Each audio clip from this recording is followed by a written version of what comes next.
If you take a yellow shield with the dancing stallion logo, combine it with the color red, then we can only be talking about one brand of racing and supercar, and that car's Ferrari. The elite company that is Ferrari is now recognized as the oldest and most successful racing team in Formula One history. Ferrari Red, known in Italy as Rosa Corsa or Racing Red, has been the international motor racing color of cars entered by teams from Italy since the 1920s. And when it comes to Italian racing, Ferrari's dominated over all rivals. However, you may also be surprised to learn that the entire Ferrari empire was brought to us by a young Italian racing enthusiast named Enzo. He was from modest beginnings, and he almost didn't survive his 20s to see his dream come true, and his surname became synonymous with luxury, the pinnacle of engineering, and motor racing supremacy. In its foundation, Ferrari was essentially a racing car company first and a vehicle manufacturer second. They earned this prestigious reputation thanks to their founder, Enzo Ferrari. Born in 1898 in Modena, Italy, Enzo was the second son of Alfredo Ferrari and Adalgisa Bisbini. The Ferrari family was not wealthy. Enzo's father was the son of a grocery store owner and ran his own metalworks company from the basement of the family home. At the age of 10, the young Ferrari seemed to have an epiphany when he watched Felice Nazzaro win at the 1908 Circuito di Bologna. The event inspired him to pursue his dream of becoming a racing driver, eventually. Thanks to Modena being a small island, economic opportunity was quite limited. Because of this, Enzo had to leave school at a very young age and work to help support the family income. He found work at a local car manufacturer, where he began to develop an interest in racing, but his ambitions were put on hold with the outbreak of World War I. During World War I, Ferrari served as a driver in the cavalry, and then as a blacksmith with the Italian army. Despite managing to survive the perils of a world war, in 1918, a global pandemic known as the Spanish flu swept much of the planet, killing around 50 million people. The virus tragically took the lives of Ferrari's elder brother and father, and also saw Enzo himself hospitalized for several months. Thankfully, he made a full recovery, and by the following year, he'd begun his career as a talented racing driver.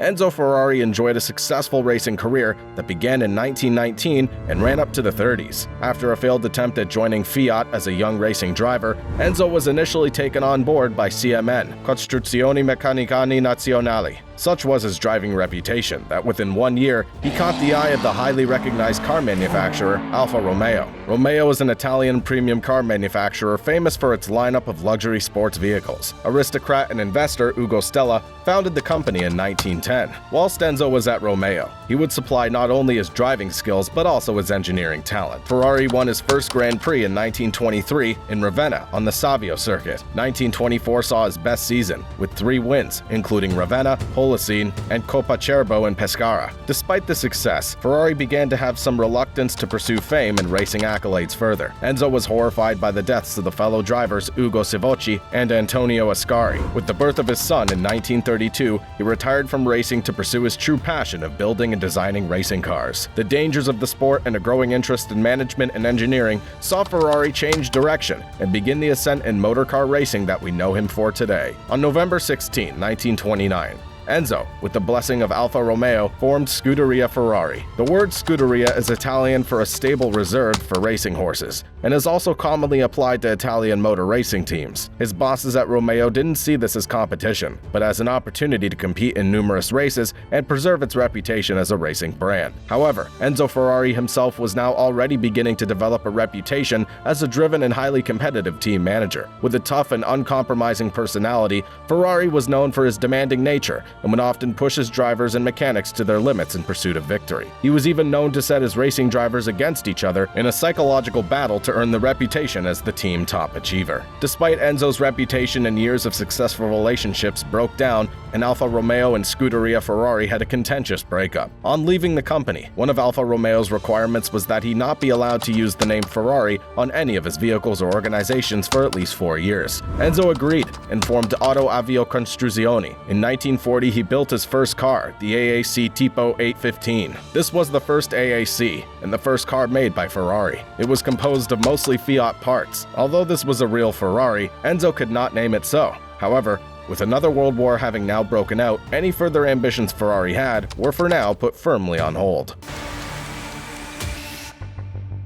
The outbreak of World War II saw the Ferrari factory turned over to building vehicles and machine parts for Italy's fascist leader, Benito Mussolini. In Italy, Benito Mussolini used his charisma to establish a powerful fascist state. The war saw Enzo's factory bombed by the US twice, once on the 4th of November 1944 and then in February 1945. This eventually forced Ferrari to move from Modena to Maranello, where the company's remained ever since. Thankfully, after World War II, Ferrari was able to shed his fascist-tainted reputation and get back to his goals. With the war over, Enzo was finally able to use his own name on his cars again, and so the world was presented with the Ferrari 125S, a 1.5-liter race car built in 1947. Only 2 were ever made. It was the start of his prestigious racing team management career. The 125S debuted at the Circuito di Piacenza, driven by Franco Cortese, but was unable to finish the race, despite a favorable showing. Quick and eager, Franco Cortese was a notable Ferrari driver, and today is remembered as the first one. He was a big driver back then, with a prestigious racing record. Another selling point for Enzo was the fact that Cortese helped sell machine tools that the Ferrari factory built during the Second World War. The decision to have him on side was made definite after Cortese won the 1946 Egyptian Grand Prix, beating the almighty Alberto Ascari. 2 weeks later, the 125S claimed Ferrari's first victory at the Grand Prix of Rome on the Terme di Caracalla circuit, where it was also driven by Cortese. The 125S won 6 of its 14 races in 1947. Next up was a prize Enzo had set his eyes on since his early days as a racing car driver. On the 26th of June 1949,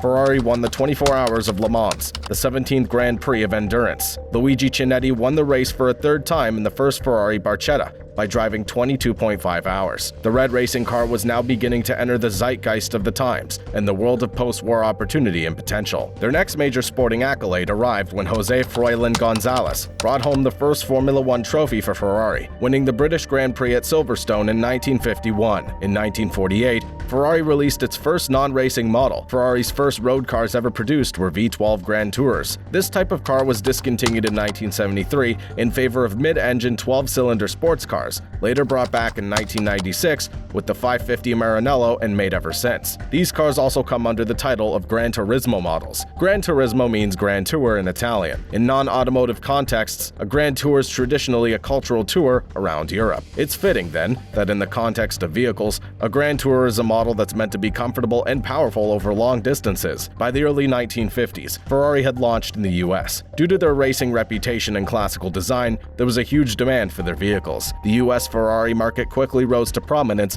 and remains amongst the most lucrative in the world today. The 60s saw a particularly noticeable element of their brand establishment, with most of their cars now coming in their distinctive red color. Although painting cars red in Italian racing was no longer necessary, Ferrari wanted to uphold the tradition, but it was with the American car manufacturing market and Enzo's reputation for competitiveness that one of the most notorious and bitter rivalries in motorcar racing history was about to explode.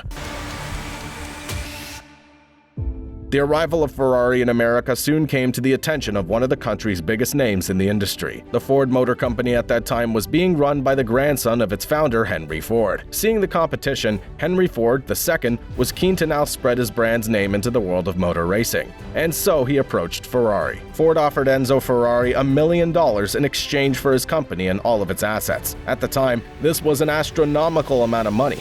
Ferrari looked set to accept the deal, but at the last minute, Enzo objected to a section of the agreement that stated Ford would be in charge of the finances and all of the decisions affecting the Ferrari racing team. It was simply too much for him to let go of. The negotiations soon collapsed into bitter acrimony. At the time, Ferrari was quoted as saying, "I will never sell on those terms or to an ugly company, who produces ugly cars in an ugly factory." To add insult to injury, he sold his majority stake in Ferrari to rival Italian manufacturers Fiat. At the time, Ford had no intentions or plans to produce a sports racing car. Now furious at the behavior of Enzo, Henry Ford II made it his main focus to develop a racing car that would disgrace the Ferrari team. To Ford, that meant beating Ferrari in the world's most prestigious car race, the 24 Hours of Le Mans, which the prancing horse had historically dominated. And so the seeds for the legendary GT40 race car were first sown. Initially, the task of building the so-called Ferrari killer was assigned to Ford's Advanced Vehicles Group in the United Kingdom. While the first batch of GT40s to roll out of the Advanced Vehicle Group were fast, they were also incredibly unstable and unreliable. Ultimately, the Ford team couldn't figure out how to make the cars stay firmly on the tarmac, let alone run continuously for 24 hours.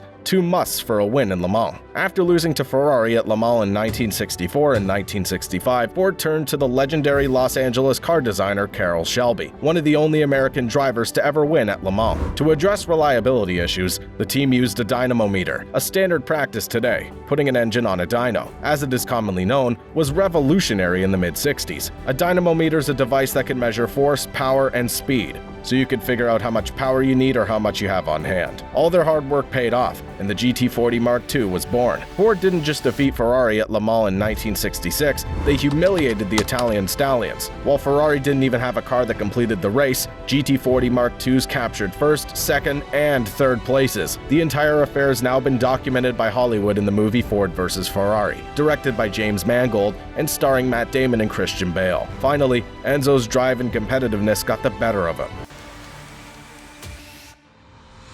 At the start of the 1960s, and possibly partly due to Ferrari's war with Ford, the company found itself facing financial difficulties. Despite their racing successes, Ferrari struggled to keep up with the demands of an ever-evolving automotive industry. Post-war prosperity saw people with money looking for competitive choices in the car industry markets. In 1969, Fiat became a 50% shareholder in the company. They were looking to expand their portfolio into the luxury car industry. This actually helped not only save the brand, but once again rise to prominence. Immediately, Fiat's investments saw an expansion of the Ferrari factory, leading to an increase in new Ferrari models. More importantly, Ferrari was able to benefit from being able to save money using Fiat parts. Other manufacturers were already scaling, whilst producing cars at lower costs simply by using the same parts. Together, the two companies produced some of the brand's most iconic cars, including the Ferrari 308, the Testarossa, and the iconic F40, which was the final car that Enzo oversaw in 1987, 1 year before he sadly passed away at the grand old age of 90. In 2002,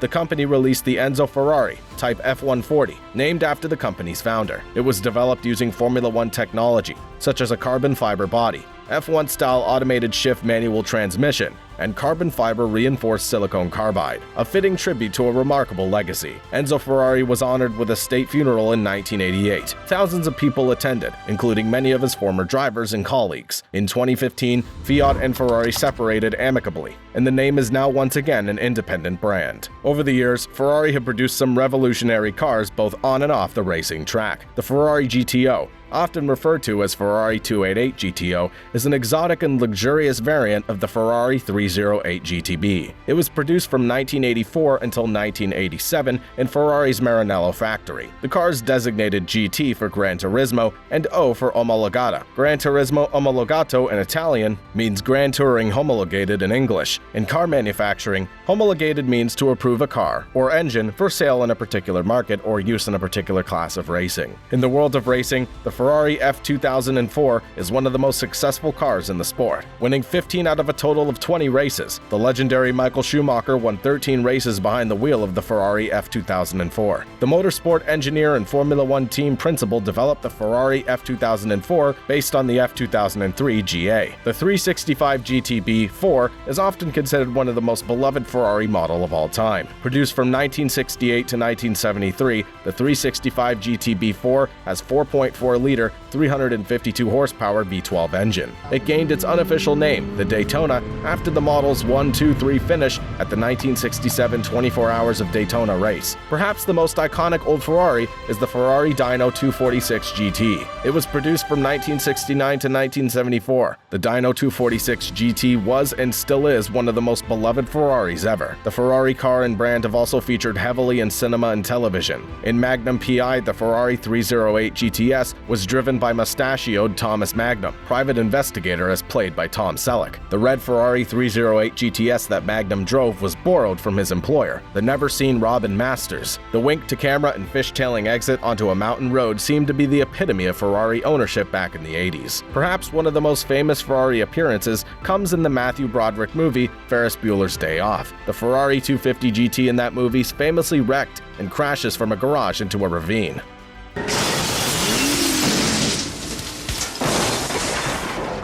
Thankfully, no real Ferraris were harmed in the making of the movie, and the car we see destroyed is actually a cleverly crafted replica. Whether you ever aspire to own one or just want to appreciate the craftsmanship, to drive a real Ferrari would be a dream come true for many of us. So synonymous is the brand with the pleasure of driving experience. Is there anything we've missed in this video? Perhaps there's some Ferrari facts you'd like to add in the comments. Thank you for watching, and until next time, ciao!